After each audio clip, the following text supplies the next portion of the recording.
Hey guys! All right, I wanted to do an updated video. I have some very detailed videos on Get to Work book review when I first got it. I have some really detailed reviews on it, and so I will try to link those videos below. There's more than one. You can check them out on my channel. And I have some comparisons with Get to Work book in it. But I wanted to kind of just go through today like how I have used it. And now that I've used it, the things that I have loved about it and maybe things that maybe I didn't love about it. So I find I like to give a review after I've used a planner for a little while because I think just giving a review before you've really used it is only like half the story. All right, so one thing I said in the first video is the rings work amazingly well, and they do. Like, it functions perfectly, like the Emily Lay rings too, and my inkwell rings have always given me trouble. So I love that her rings work so well, and she has a really, really thick, hard chipboard. It's the hardest one of any hard chipboard planners that I have. That's nice though to have a really hard surface to work on. So I'm not going to go through a whole review of her planner because I'm going to talk about how I've used it and what I like about it. That's her year at a glance with each month and a reflecting goal set page. Each month, the tab is on the month that you open to, but this page is thicker than her normal paper. So this is her normal paper. This page is a thicker cardstock. That's fine with me. It doesn't bother me. Her tabs are some of the best, most heavy duty. And being on this paper, I mean, nothing is going to happen to these tabs. You have some graph grid paper on the back of every monthly tab. And right in here, I tore out, and I should have brought them in here because I actually like putting them up one at a time as the month comes around. She has a monthly slogan page on thick cardstock where she gives, it's like a little motivational quote for the month. And they're really well done. And I have that in my other videos. I tore them out. They're on perforated pages, so you can tear them out and hang them up. I love that. That's a fun thing about her book. So when I first got it, it was in March, I believe. So I just used January for pen testing. And that's all in my normal videos. So I even drew on it with Sharpie pen here when I was just playing around with layouts. And even the Sharpie pen is not like, it bled through one little space right there and the rest is just ghosting. So it's not even terrible. Oh, not even a pen. Sorry. That was with a Sharpie marker. That was with this. So that Sharpie marker only has a teeny bleed through. And so her paper really is pretty good. I mean, it's nothing like the thick inkwell, but it's good paper. I don't have qualms about her paper. She has a little bit of ghosting, but it's nothing like Emily Lay's bad ghosting. Her paper has a really nice tooth. Not shiny feel or anything. So here's her weekly spread.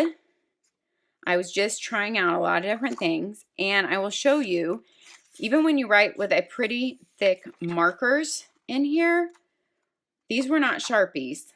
These were Stadler, I believe, if I'm saying that right, markers. But even writing with markers is, you know, you have ghosting, but really hardly any bleed through, and those were with markers. So at first I played around with it. I love her project breakdown pages. They're really great. And she sells this in a tablet too. You can use it for a million uses. But she has a project breakdown page in between every month. And I was just using it for video ideas. And then as I filmed them, I could just mark them off. And I loved having it in boxes. I used that for a notes page. And she has reflect and goal set in between every month. I used some months that I didn't use in the calendar for also video ideas, and I could mark them out as I did them. So I love that because her calendars don't have holidays written on them. They're completely blank. I love how she has big note sections down here, and I just love how they're blank, so like everything can stand out. So it worked perfectly for my video ideas. I was just taking notes in here for like all my videos because I wanted to write on the paper and just see how it did. So I really wanted to use it. And this is with Sharpie, the big black X's. And those are with flare pens, the colors on this page.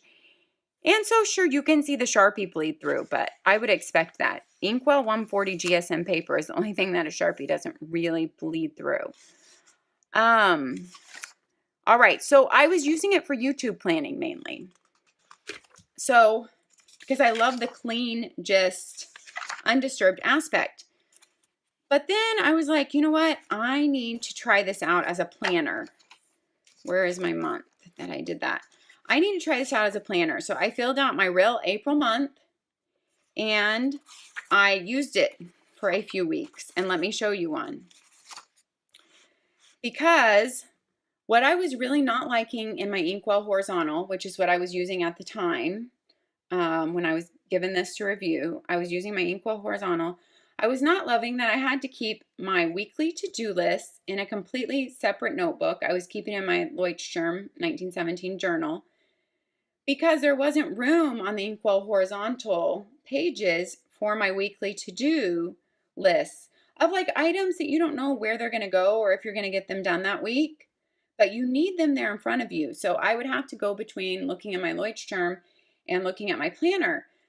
So I had this idea, which I've seen some other people do. Since this, I love how there's no colors and she already left this big section down here. So I just drew my line and then I could have my list right here. And these are things that I will place in as I can do them, or even things that I don't have to place in a day. Just as I do them, I'll cross them off. And my boxes were always for my top 3 up here were not for my top 3. They were just for appointments or go-tos for that day. So I love that, having those boxes up there. Now, and then these were just other things I knew I was going to do on that specific day. And I loved how this was working. I really did. This exact design could work for me. I have my must-dos, my maybes, my YouTube list, my kids list, my shopping list. So it could all be right in front of me on the same week. I love that. And I actually loved how there was no colors on the page. I could add as much color as I wanted to or as little as I wanted to. And since it was just going from white to gray, it was easy to write over and not feel like I was being divided in my writing down here, if that makes sense. I like how there's room up here to put like the temperatures for the day. I love so much about this planner. So I really was going to keep using this until I found Passion Planner, which is what I'm using right now. And the only reason I switched to this was because it's bigger. I can get it in 8.5 by 11. And so it's the same vertical layout, but I don't have to draw anything off. They give me my big room for to-do lists and more lists over here in a blank space. And so I have Passion Planner videos too, which I will try to link some below. So if you're interested in any one of these, check out my videos. I have multiple videos on each one. So I was really going to make this what I was going to start using for my Inkwell horizontal because I love having my list right here. And I actually just love the look of the page. And the same thing with the Passion Planner. This book and the Passion Planner, I love how it's minimal and black and white, and it beckons you to just like come right in me, mess me up, use me, plan with me. Like it doesn't have to be pretty. And since that's what I already do in my planners, I love the minimal look of that. So yeah, I love so much about the Get to Work book, and I love this could totally work for my week. If the Passion Planner doesn't work out for me and I wanted something smaller or spiral bound or with monthly tabs, this would totally be what I would go to. So right now in my life, it's definitely between this and the Passion Planner. All right, guys, I just wanted to update you on how I use that, and have a great day. And let me know if you've used the Get to Work book or the Passion Planner, if you love them, and what you're planning in right now. All right, thanks for watching. See you next time.